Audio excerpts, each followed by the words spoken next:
Cina menentang semua pihak yang mengakui Natuna Utara milik Indonesia. Cina memang sangat gigih mempertahankan klaimnya di Natuna Utara milik Indonesia. Entah apa yang dipikirkan Cina, nekat memasukkan Natuna Utara milik Indonesia sebagai wilayah kedaulatannya. Cina cuma beralasan faktor historis membuatnya berhak memiliki Natuna Utara yang saat ini di bawah kendali Indonesia. Faktor sejarah yang telah usang di mana pada 1949, pemerintah komunis RRC menemukan peta kekuasaan zaman dinasti Ming.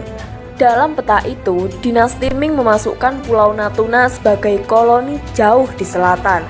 Kepengurusan dinasti Ming di Natuna yang mereka namai Anbuna tersebut berlangsung selama 200 tahun sebelum penjajahan Belanda di Nusantara.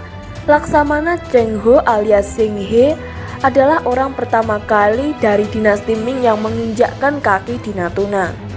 Ia kemudian membangun pangkalan angkatan laut di Natuna. Tujuannya untuk mengatur lalu lintas kapal yang hendak masuk ke Nusantara. Dengan dikuasainya Natuna, dinasti Ming punya kelebihan mengendalikan lalu lintas kapal dan mengatur ekspor barang masuk ke Nusantara. Sebelum dinasti Han, orang dahulu menyebut tempat ini Zhanghai yang disebut Kepulauan Natuna sebagai Zhanghai Kito dan menyebut Pulau Natuna sebagai Kito Besar. Karena lokasi lalu lintasnya, Daji Kito digunakan oleh armada Sing He sebagai pos-pos pertama di laut yang mengawali sejarah pengelolaan Kepulauan Natuna oleh Tiongkok. Posisi Natuna semakin penting kala pelarian dari dinasti Ming. Zhang Jikyu mendirikan kerajaan kecil di sana. Zhang lantas membentuk persekutuan dagang Tiongkok bernama Nanhua untuk semakin memperkuat posisinya. Zhang Jikyu memonopoli bisnis pemasokan para penggali emas ini dengan mengendalikan dermaga air dan darat di sini, jadi dia mendapat kekayaan materi yang sangat besar. Akibat mengendalikan lokasi lalu lintas khusus Kepulauan Natuna, perusahaan Nanhua di bawah kepemimpinan Zhang berkembang dengan bantuan industri perlayanan laut yang sibuk di dekatnya. Dan jumlah penduduk Cina di pulau itu meningkat pesat, menjadi tempat persinggahan yang terkenal. Kerajaan Zhang ambruk saat Belanda menjajah Nusantara, dan 350 tahun kemudian Indonesia merdeka di mana kedaulatan NKRI mencapai Natuna. Pada tahun 1724, perusahaan Hindia Timur Belanda mengambil kesempatan untuk mencaplok kerajaan Zhang yang didirikan oleh Zhang Jikyu. Faktor historis di ataslah yang digunakan Cina untuk mengklaim Natuna Utara menjadi miliknya. Pada 31 Desember 2019, juru bicara Kemenlu Cina secara gamblang menjelaskan mereka punya hak di Natuna Utara. Cina memiliki kedaulatan atas Kepulauan Nansha dan memiliki hak berdaulat dan yurisdiksi atas perairan yang relevan di dekat Nansha. Sementara itu, Cina memiliki hak historis di Laut Cina Selatan. Nelayan Cina telah lama terlibat dalam kegiatan perikanan di perairan yang relevan di dekat Kepulauan Nansha yang telah lama legal dan sah. Penjaga pantai Cina menjelaskan tugasnya dengan melakukan patroli untuk menjaga ketertiban laut dan melindungi hak dan kepentingan sah rakyat kita di perairan yang bersangkutan. Duta Besar kami untuk Indonesia menegaskan kembali posisi konsisten Cina di pihak Indonesia. Alasan satu ini sudah jelas bagi Indonesia, bahwa Cina tak akan mundur dari Natuna Utara. Langkah yang ditempuh Indonesia ada dua, yakni diplomasi dan penguatan angkatan bersenjata untuk mempertahankan Natuna Utara. Untuk sisi diplomasi, Indonesia melontarkan ancaman bahwa Jakarta akan membawa masalah Natuna Utara ke forum internasional. Indonesia akan memasukkan keberatannya atas klaim Cina ke pengadilan arbitrase internasional sehingga putusan di sana sebagai tameng akan tindakan semena-mena Cina. Indonesia mengatakan bahwa jika tidak dapat menyelesaikan perselisihan dengan Cina di perairan Kepulauan Natuna di Laut Cina Selatan, Indonesia dapat menggunakan jalur pengadilan internasional untuk menyelesaikannya. Indonesia cara ini lebih baik daripada harus memutuskan bentrokan bersenjata di Natuna Utara melawan Cina. Namun, Indonesia juga sudah bersiap bertempur melawan Cina untuk mempertahankan Natuna Utara.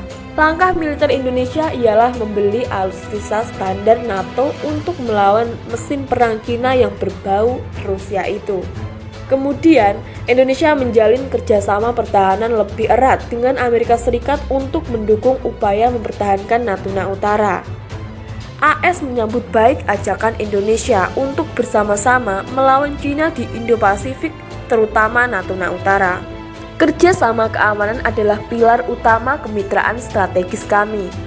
Amerika Serikat bangga menjadi mitra pertahanan terbesar Indonesia dalam hal jumlah latihan dan acara tahunan di mana kita berpartisipasi bersama.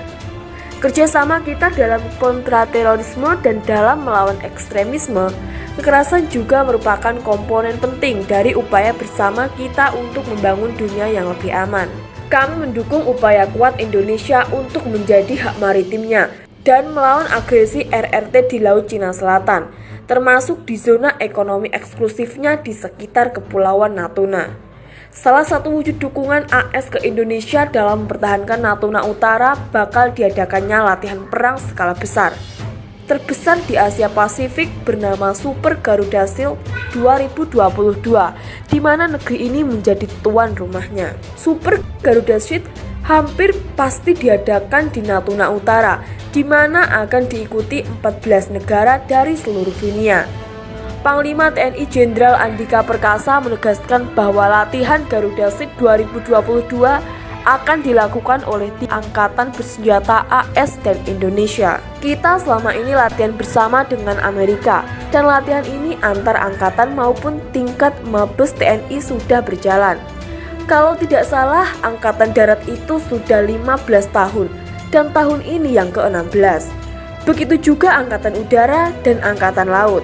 Mayor Jenderal US Army Matthew M.C. Farland juga antusias menyambut adanya latihan bersama Indonesia AS ini. Tidak hanya sesuatu yang sama setiap tahunnya, tapi juga meningkatkan kompleksitas, meningkatkan skala yang lebih besar. Konsep latihan Super Garuda telah mulai didiskusikan oleh Jenderal Andika dan Laksamana John C. Aquilino secara garis besar. Indonesia sudah mengirim pesan tegas ke Cina soal Natuna Utara. Tapi seperti yang dijelaskan di awal bahwa Cina akan mempertahankan klaimnya di Natuna Utara. Geng Shuang pada 2 Januari 2020 sudah mengatakan jika Cina menolak putusan arbitrase internasional pada 2016 yang mementahkan klaim Ning Daslin, apa yang disebut putusan arbitrase Laut Cina Selatan adalah ilegal, batal demi hukum, dan kami telah lama menjelaskan bahwa Cina tidak menerima atau mengakuinya. Ia melanjutkan bahwa Indonesia tidak terima Cina punya hak di Natuna Utara. Saya ingin menekankan bahwa posisi dan proporsi Cina sesuai dengan hukum internasional, termasuk UNCLOS. Jadi, apakah pihak Indonesia menerimanya atau tidak ada yang akan mengubah fakta objektif bahwa Cina memiliki hak dan kepentingan atas perairan yang bersangkutan. Bahkan, geng memperingati siapapun, pihak manapun yang menentang bahwa Cina tak memiliki Natuna Utara serta wilayah klaimnya yang lain, dan malah mengakui blok laut itu milik Indonesia, maka akan berhadapan dengan Beijing. Pihak Tiongkok dengan tegas menentang negara, organisasi atau individu manapun yang menggunakan putusan arbitrase yang tidak sah untuk merugikan kepentingan Cina.